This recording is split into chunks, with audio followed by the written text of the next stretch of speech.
Welcome to Mlc Tv News. I am Mono Balagugu. First, the headlines. BUHARI writes INEC seeks advice on provisions of Electoral Act Amendment Bill. Federal government to decide on hazard allowance for health workers next week. APC denies zoning in its national chairmanship to North Central. Kenyan government explore options to boost supply of HIV commodities. And ALBERTO TORIL confirmed as Real Madrid's new coach. And now the news in full.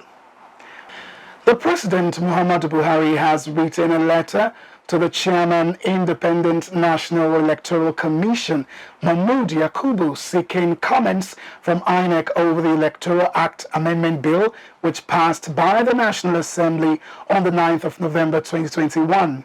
Buhari, who received the bill on the 19th of November, has until December 19th to sign it or communicate to the National Assembly his feelings and comments about the bill. But if after 30 days the President refuses to sign the bill and the National Assembly is not in support of the President's amendments, the Senate and the House of Representatives can recall the bill and pass it. If the bill is passed in the form it was sent to the President by 2/3 majority votes in both chambers, the bill automatically becomes a law even without the signature of the President. When contacted on Monday, the Senior Special Assistant to the President on Media and Publicity, Garba Shehu, said the President will continue to consult with relevant stakeholders on the matter before the bill is signed. However, Okoye had said earlier in the month that a direct primary method would be far more expansive because of the huge personnel that would be needed to undertake the primaries. The Attorney General of the Federation, Abubakar Malami-San, had also stated that the President will take cost and security into consideration before signing or rejecting the bill. The federal government has strongly condemned the recent gruesome murder of 2 policemen, warning that those who carried out the killings videotaped their heinous act and circulated such will be apprehended and brought to justice.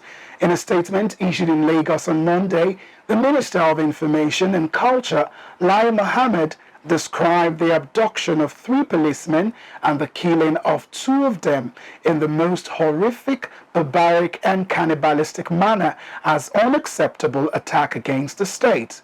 The minister said, "We have credible information that ASP Francis Udoko, Inspector Emmanuel Akubo and Inspector Rufai Adamu, all serving officers of the Nigerian police, were abducted by members of the Eastern Security Network ESN, acting on the instructions of their leader, Chinonso Okafor, aka Temple, on the 27th of November 2021. 2 of the officers, Inspectors Akubo and Adamu, were killed in the most gruesome manner and their decapitated bodies videotaped and circulated widely." Like Mohammed said, the targeting and killing of security agents under any guise is a direct attack on the state and will not be tolerated.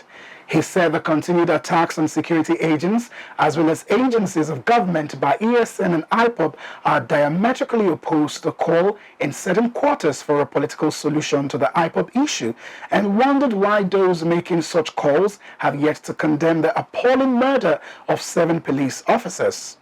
The minister paid tribute to the officers who made the supreme sacrifice in the service of their fatherland, as well as all security agents who are serving the nation to the best of their ability in a most difficult moment. He also condoled with the families of the slain officers, praying that God will comfort and strengthen them. President Muhammadu Buhari has challenged universities to make adequate research that will solve the economic crisis and proffer solutions to clashes between herders and farmers that have claimed lives and property in different regions of the country.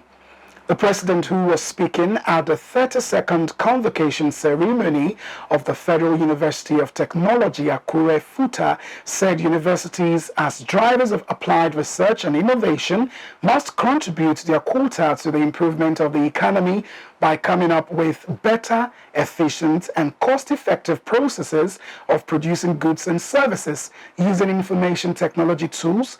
BUHARI, who was represented by Professor Joseph INEC at the ceremony, also challenged universities to embark on research that would provide solution to the high rate of unemployment in the country.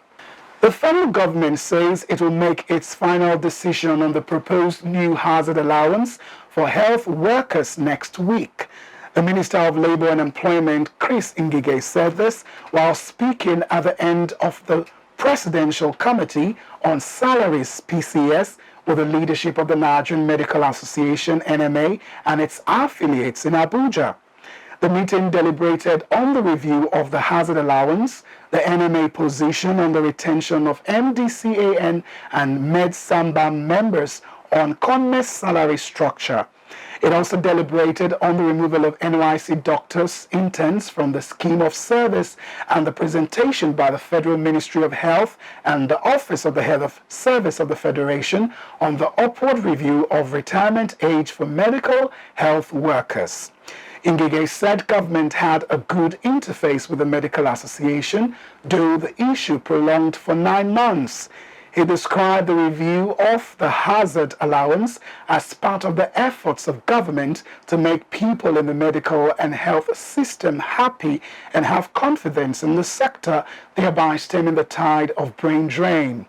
According to him, with all the materials now at their disposal, they have decided that government would come out with a position in the next 1 week in order to lay the matter to rest.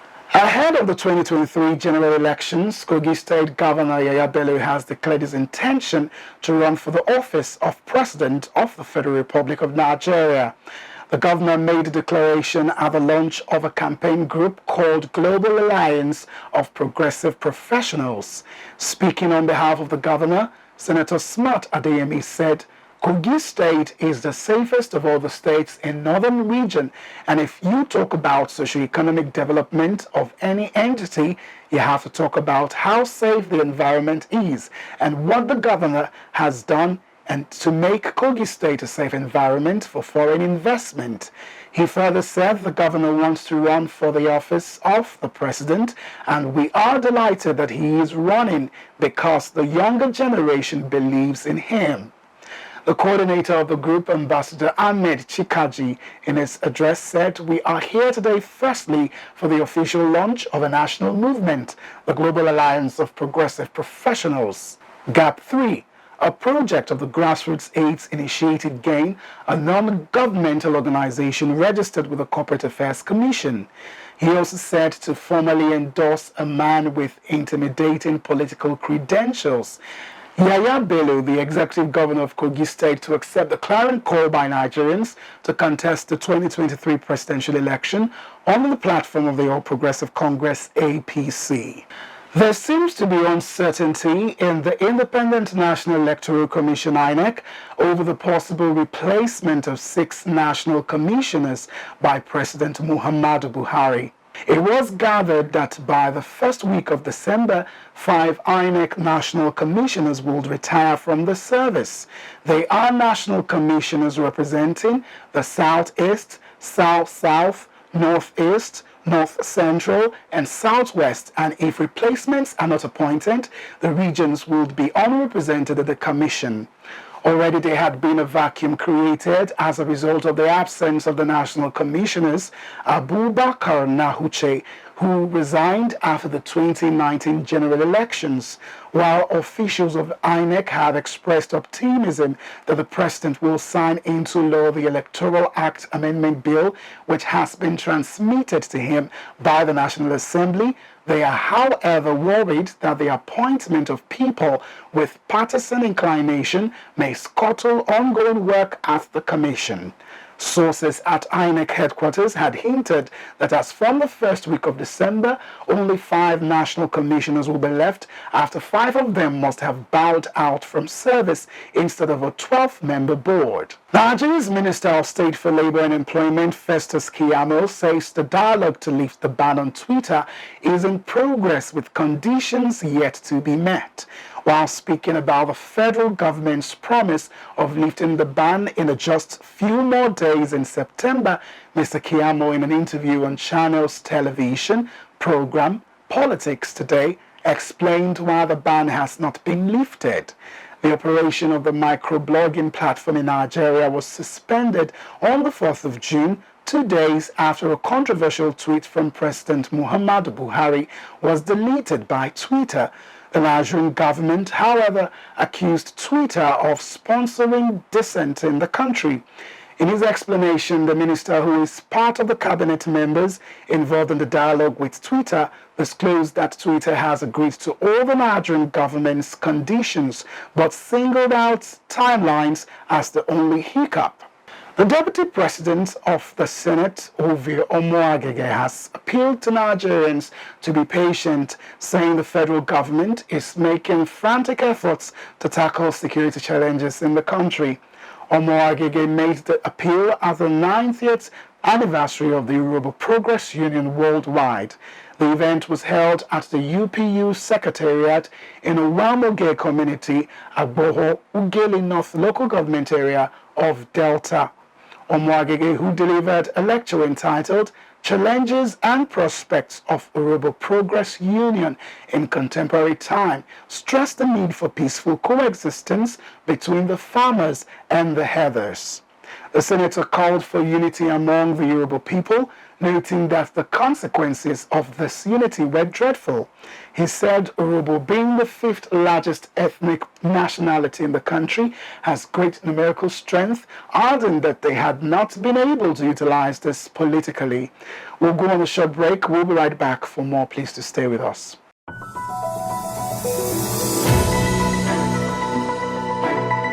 Mlc TV Online is here. For your timely and reliable news that reaches you fast with the breaking news, choose Mlc TV. Get human interest stories right here on Mlc TV. With entertainment, sports, business, culture, tourism, and fashion news stories all featured on Mlc TV. Not forgetting political and current affairs news, state and federal government and people's matters will be discussed regularly on Mlc TV. MLC TV, your one-stop online destination for unbiased, accurate news, entrepreneur ideas, and youth matters to the rest of the world. MLC TV, reaching everywhere, informing everyone. Glad to have you back. Barring any unforeseen development, the planned technical audit of Ajaokuta Steel Company will be completed in the first quarter of 2022. The Minister of Mines and Steel Development, Ak Olamilekun Adogbite, disclosed this during a webinar organized by the Lagos Business School.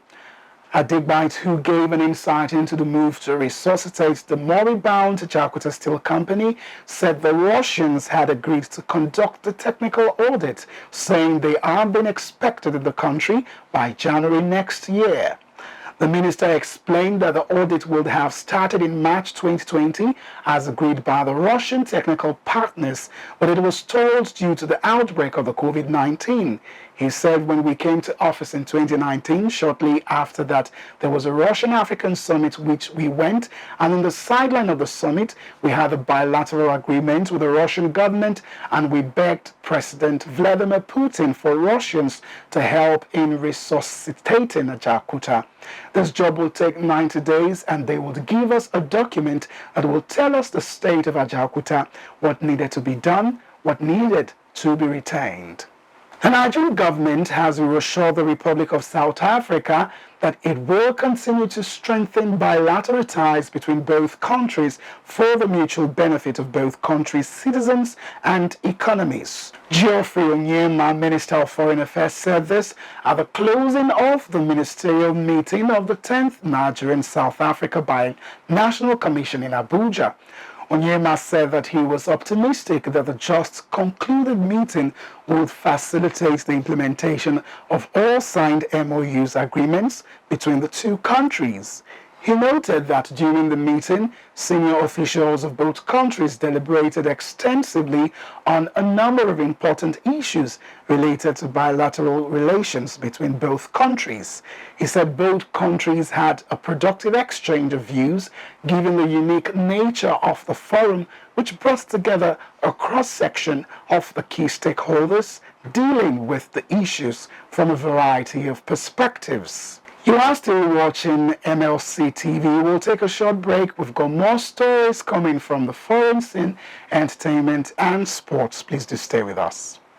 MLC TV, your one-stop online destination for unbiased, accurate news, entrepreneur ideas, and youth matters to the rest of the world. MLC TV, reaching everywhere, informing everyone. I'm glad to have you back. The 16-day activism on gender-based violence, a global annual event to fight GBV, has commenced with the wife of the Kebbi State Governor, Dr. Zainab Shinkafi Bagudu, staging a walk-away campaign. The wife of Kebbi State Governor says ending gender-based violence begins with creating awareness to ensure that people know what is right and what is wrong. Zainab, who is also a board member of the Union for International Cancer Control and the chairperson of First Ladies Against Cancer, called for concerted efforts to change the mindset of the people from doing what is wrong against women and children. She thanked her husband, Governor Abubakar Atiku Bagudu, for his doggedness and selfless determination in making sure that bills become laws. Zainab appreciated the State House of Assembly members, judiciary, security agencies, and the media for their unrelenting support for the actualization of the bills. She also thanked the Technical Working Group against GBV, civil society groups, NGOs, students, and other stakeholders for their participation and support for her campaign. The walkaway campaign against GBV commenced with a road walk from the Emir of Gwandu's palace through Amadu Bello Way to Government House, Benin Kirby, at the Presidential Banquet Hall. The Congress of All Progressives APC has denied the zoning of its national presidency to the North Central. James Akpaduduedehe, National Secretary APC Caretaker and Extraordinary Convention Planning Committee CECPC, had this to say in Abuja when speaking to reporters. Akpaduduedehe was reacting to a media report that the party had zoned the position to the North Central, adding that the zoning issue was not part of the CECPC mandates, and he added that the party's national convention scheduled for February 2022, party members were expected to come forward with different zoning speculations. Meanwhile, Victor La, Director of Media for Sheriff Al-Madu's campaign organization, said the report was ridiculous and described it as a figment of the imagination of those who planted it. Sheriff, a governor of Borno for 2 terms, was a frontline contender for the APC presidency. A team of police officers patrolling the Maiduguri-Damaturu highway recently prevented the kidnapping of a soldier and 15 travelers by insurgents. The soldier, a Lance Corporal, is attached to the 4th Battalion of Mass. Borno Police Command spokesman Sani Kamilu said the incident occurred around the villages of Yanakari and Kondori when insurgents in about 20 armed trucks ambushed motorists. They were intercepted and kidnapped in the bush by suspected members of Boko Haram terrorists. Kamilu said the police first team, in collaboration with the police rapid response squad, obtained the information, chased the suspected terrorists up to the mountain. The deputy superintendent of the police said after an exchange of gunfire, the victims were rescued thanks to the superior firepower and techniques of the police officers. However, he said 3 of the travelers were still missing. And now to news from the foreign scene. The African Union mission in Somalia, AMISOM, delivered logistical support to the Somalia Police Force SPF to help reinforce and improve security at polling stations during the ongoing elections. The items, which mainly comprise construction materials such as iron sheets, nails, wood, plywood and hair school bags donated by the United Nations Support Office in Somalia, UNSOS, will be used to erect and reinforce barriers of advocacy around polling stations in the Banadir region, which includes Mogadishu, to ensure the voting exercise of any interruption. The items were delivered in Mogadishu by AMISOM Police Election Security Advisor, Deputy Police Commissioner ACP Anthony Placid, to SPF Deputy Commander for the Banadir region. Lieutenant Colonel Saeed Ali Mahmood, ACP Placid, noted that the elements will help facilitate a smooth electoral process by increasing security at polling stations across the country and region where similar report is being provided. Kenya government is seeking a partnership with local manufacturers for contract manufacturing of HIV-related commodities, including ARVs, to ensure a sufficient supply of commodities. Speaking at Afia House when she received a donation of 1,800 TLD antiretrovirals drug packs from Universal Corporations Limited, Senior Health Secretary Susan Machasha noted that the challenges experienced in prevention, care and HIV treatment in the recent past partly attributed to the emergence of the COVID-19 pandemic and increasing burden of non-communicable diseases calls for self-sufficiency in commodities for strategic health programs. The PA said the Ministry of Health has prioritized optimizing ARV regimens to ensure that people living with HIV receive the best available medicine in the most efficient and cost-effective way. The donation comes in the week that Kenya joins the rest of the world on the 1st of December to mark World AIDS Day, to be honored by President Uhuru Kenyatta in Nakuru County.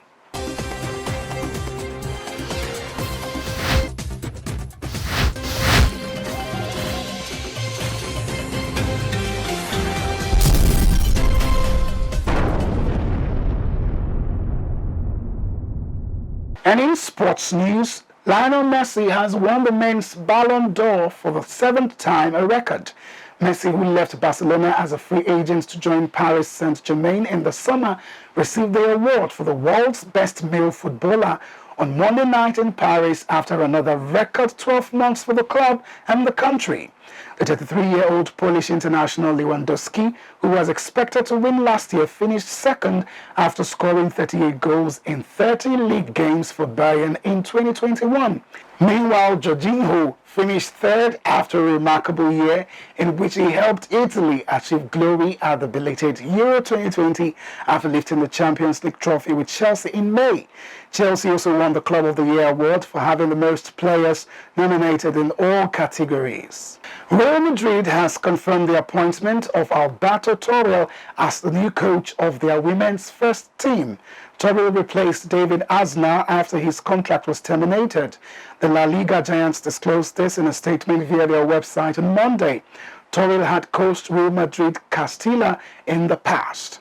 Ralph Rangnick has claimed Manchester United can still make a success of this season after being confirmed as the club's interim manager.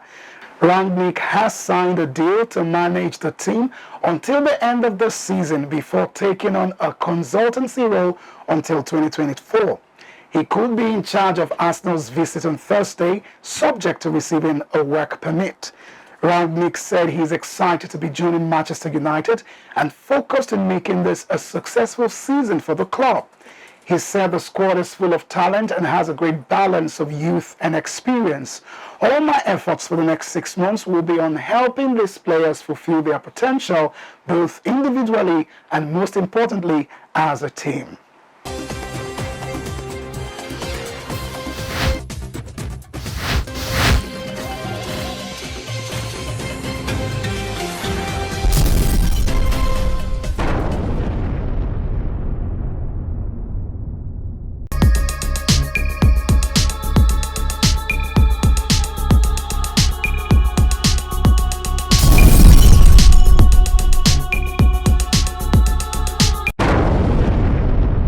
And now to entertainment news. Nigerian veteran actress Ibinabo Fiberesima is set to make her much-awaited return to the screens after some time away from the lights, camera and action. The former Actors Guild of Nigeria AGN president recently shared behind-the-scenes images from her latest project, which will see her embody the role of Mary Slessor, the Scottish Presbyterian missionary who stopped the killing of twin children and fought for the rights of women. She says, "I feel so blessed playing Mary Slessor in the film Passion of Mary Slessor." Mary Slessor with her lovely twins, a must-watch film coming soon, the actress wrote on Instagram. The movie is titled Passion of Mary Slessor. The Moses Esco-directed film will see Faibere Sima star alongside Zach Orji, King Bassey, Shegun Arize, Moses Armstrong, amongst others. Principal photography is ongoing in Akwa Ibom's capital city, Uyo. Following a stellar year which has seen 3 singles, It Is What It Is, High and Sinner, Nigerian star Adekunle Gold announces his 4th studio album, Catch Me If You Can, and it's set to be released on the 4th of February 2022. Initially, the album was set to be released in the final week of October 2021, till Gold postponed the release for tactical reasons. The album will be a follow-up to the Headies-nominated Afropop Volume 1, the album, which will be released on the Platoon, and of course, it's now available for pre-orders.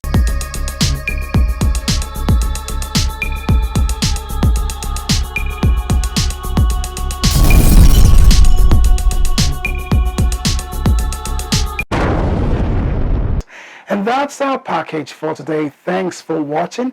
Do like us on Facebook, follow us on Instagram, and subscribe to our YouTube channel, Mlc TV. My name is Mono Balagugu. Do have a splendid day.